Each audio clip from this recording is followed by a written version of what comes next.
भोपाल के ईरानी गैंग का सरगना गिरफ्तार कर लिया गया है। बड़ी जानकारी आपको बता रहे हैं कि सूरत पुलिस ने रहमान डकैत को अरेस्ट कर लिया है। भोपाल पुलिस ने कोर्ट में इसको पेश भी किया है। फिलहाल पुलिस रिमांड में पूछताछ जारी है। तो भोपाल में ईरानी गैंग के सरगना राजू ईरानी को जिला कोर्ट में पुलिस ने पेश किया। कोर्ट ने 17 जनवरी तक उसे पुलिस रिमांड पर भेज दिया है। भोपाल की आपको बता दें कि निशातपुरा पुलिस कड़ी सुरक्षा के बीच सूरत से लेकर उसे जिला कोर्ट पहुंची थी। कोर्ट के आदेश के बाद पुलिस उसे लेकर थाने गई। आपको यह भी जानकारी दे दें कि राजू, जिसका असली नाम रहमान डकैत है, साल 2017 से फरार चल रहा था। उसे 7 राज्यों की पुलिस तलाश कर रही थी। गुजरात में उसकी लोकेशन मिलने पर सूरत पुलिस ने उसको गिरफ्तार कर लिया। भोपाल पुलिस को रहमान डकैत की गिरफ्तारी की सूचना मिलने पर एक टीम उसे भोपाल लाने के लिए तुरंत रवाना हुई थी। उसके बाद राजू से उसके गुरगांव और ठिकानों को लेकर भी पुलिस लगातार जानकारी जुटा रही है। राजू ईरानी का नाम लूट, धमकी सहित अन्य आपराधिक साजिशों से जुड़ा हुआ है। उसके गैंग का नेटवर्क मध्य प्रदेश के साथ ही देश के 14 राज्यों जैसे गुजरात, यूपी, महाराष्ट्र, दिल्ली सहित कई राज्यों में फैला है। राजू की गिरफ्तारी को लेकर भोपाल पुलिस लगातार कोशिश में जुटी हुई थी, जिसे अब गुजरात पुलिस ने दबोच लिया है। बदमाश राजू ईरानी को लंबे समय से वो आपराधिक गतिविधियों में शामिल रहा है। फिलहाल बता दें कि लूट, हत्या का प्रयास, ठगी सहित मामलों को अंजाम देने के लिए वह भेष बदलकर अपराध को अंजाम दिया करता था। उसके ही अपराध के रास्ते पर ईरानी डेरे के कई बदमाश भी चलते रहे हैं। राजू अपराधों को अंजाम देने के लिए साधु ऑफिसर का चोला भी उड़ता था और पीड़ित के सामने रौब जमाते हुए वारदात को अंजाम दिया करता था। मामले को लेकर चर्चा करें उससे पहले आपको यह भी बता दें कि आखिर ये रहमान डकैत है कौन। तो पूरा क्राइम नेटवर्क चलाने वाला मास्टरमाइंड है रहमान डकैत। उसका असली नाम अब्बास अली, लेकिन अपराध की दुनिया में वह राजू ईरानी रहमान डकैत के नाम से कुख्यात है।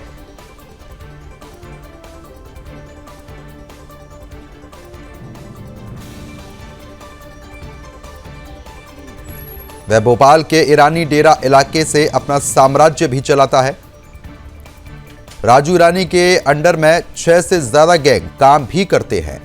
ये गैंग 14 से ज्यादा राज्यों में फैले हुए हैं। यानी कि आप ये साफ तौर पर समझ सकते हैं कि कुख्यात जिहादी राजू उर्फ रहमान डकैत को गिरफ्तार कर लिया गया है। अभी फिलहाल पुलिस रिमांड में है और आपको बता दें कि उससे पूछताछ लगातार चल रही है। इसके संपर्क में और कौन कौन लोग हैं, किन के द्वारा यह अपराध लगातार कराया करता था, उसके बारे में भी पता लगाने का काम पुलिस कर रही है।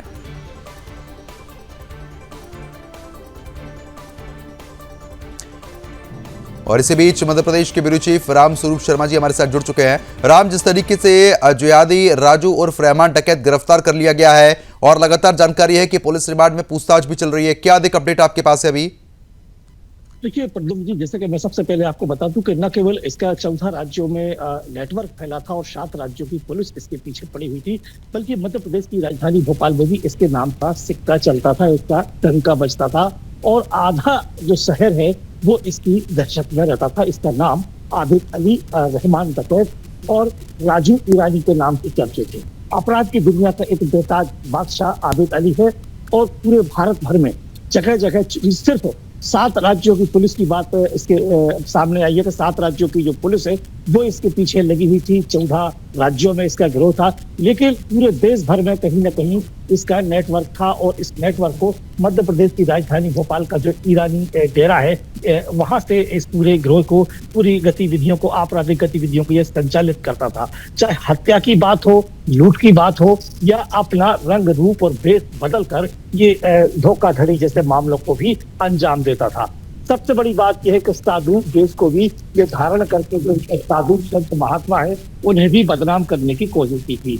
लूट और आगजनी जैसे जो मामले और घटनाएं हैं वो इसके लिए आम थी। बीते 13 दिनों पहले राजधानी भोपाल में इसका जो डेरा है वहां पुलिस ने छापा मारा था और उसे गिरफ्तार करने की कोशिश की थी, लेकिन महिलाएं और बच्चों को सामने कर ये अदृश्य हो गया था। उसके बाद में मध्य प्रदेश की राजधानी भोपाल, सूरत और दूसरे राज्यों की जो पुलिस है वो लगातार इसकी सघन जांच कर रही थी, लेकिन बीते दिनों सूरत से यानी कि गुजरात राज्य से इसे क्राइम ब्रांच ने दबोच लिया और गिरफ्तार कर लिया। उसके बाद राजधानी भोपाल इसको लाया गया और भोपाल में इसे रविवार के दिन कोर्ट में प्रस्तुत किया गया था। चूंकि रविवार का जो दिन है वो छुट्टी का दिन होता है, लेकिन स्पेशल तौर पर इसके लिए कोर्ट खोला गया रविवार को और सुनवाई की गई और उसके बाद में पुलिस ने रिमांड मांगा था 17 तारीख तक का, यानी कि 7 दिन का। तो लगातार इस पे पूछताछ चल रही है और कई तरह के खुलासे पूछताछ में सामने आ सकते हैं प्रद्युम्न जी।